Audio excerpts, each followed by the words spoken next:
Hello friends, my name is Vijay, and in previous video you have seen what are the forms in HTML, and in today's video you will learn about the forms attributes which are used in form element. So let's see in the code. Here I have a login form starting with the form tag. This form tag has some form controls like label, email ID, and the input field for the email ID, and the another label for password text, and the input field for the password. And the last one is we have a submit button with login text. So let's see this form first into the browser. Here you can see this is our login form with email ID and password. So in today's video we will learn about these attributes which are used in form elements and what are the possible values for these attributes. So let's try to understand with the help of image. Here we have that line of code where form attributes are used. So you can see I have used 4 attributes in the form element: action, method, target, and autocomplete. So let's see what are these attributes and why they are used. So let's start with the action. This was the first attribute used into the form element. The action attribute takes the URL or path of any file. So let's see description. The action attribute specifies where to send the form data when a form is submitted. So this file can be any server file like PHP, Java, .NET, or any other file, or any URL where you want to process your form. As you can see here, I have given the path of an Java file is login.jsp. So let's see this form first into the browser. When I fill the credential here, suppose I have given the email ID is a testing@gmail.com and password. When you submit the form, it goes to the login.jsp, but we don't have any file with the name of login.jsp in our folder, so it's showing file not found. Let's see in our folder. Here we don't have any file with the name of login.jsp. So for the dummy purpose, I have created a login.html file. When we will submit our form, we'll go to this login.html file. So let's see what in this file. So here this is login.html. This is just a dummy HTML file with the text, and let's try to understand what happens when we submit our form.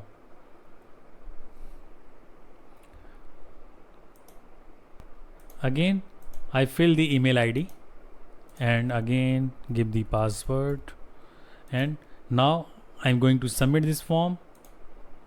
Here you can see we have come on the login.html page. So let's see next attribute is method.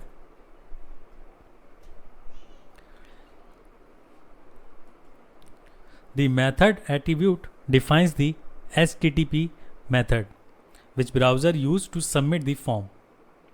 The possible values of method attribute can be get and post. So get value of method attribute is default value while submitting the form, but this is not secure because it display the form data in the URL after submitting the form. How? Let's see into the browser. Here we have our login form. So let's fill the email ID. It's testing@gmail.com and give the password 123456. So friends, have a look in the address bar when I will submit the form. So let's click on login button. Here we have come on the login.html page.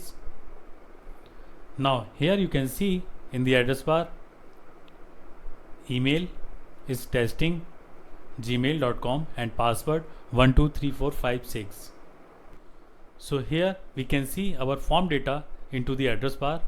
That's why this is not a secure method to submit the form. So any hacker can easily get your form information from your browser. So on the other hand, we have another method. It's a post. We can use the post value of method attribute when we want to process some sensitive data, or you can want to secure your data when submitting the form, because it does not display the form data into the address bar of your browser. How is it possible? Let's see through the code. For the post method, first we have to change the value of method. It's a post, and go to the browser. Now refresh the page. So again I am giving the email ID testing@gmail.com and give the password. Now I am going to submit this form, and then we will see in the address bar. So click on login button. Now we have come to the login.html page. Now here you can see there is no form data is visible into the address bar. So that's why our post method is safe for the submitting the form data, because no one can see your form data into the address bar. So this is the reason developer mostly prefer to use the post method into the form while submitting the form data. So let's move on to the next attribute. It's a target. So what target does? When you want to open your next page into the same tab, you give the self value, and if you want to open your next page into the another tab or another window, then you give the blank, same as other properties. For the target, self is the default value, and the next attribute is autocomplete. So what autocomplete does? Autocomplete suggests the previous field values into an input field to complete automatically. For the autocomplete, we have two options, is on and off, which enables autocomplete either on or off. The default value of autocomplete attribute is on. So let's see how it works. Here I have given the autocomplete on. So let's see into the browser.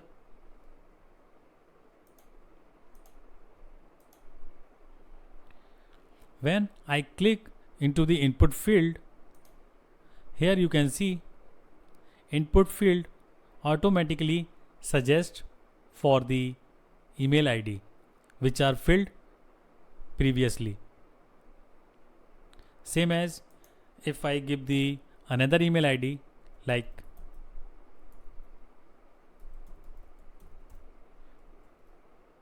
and some password,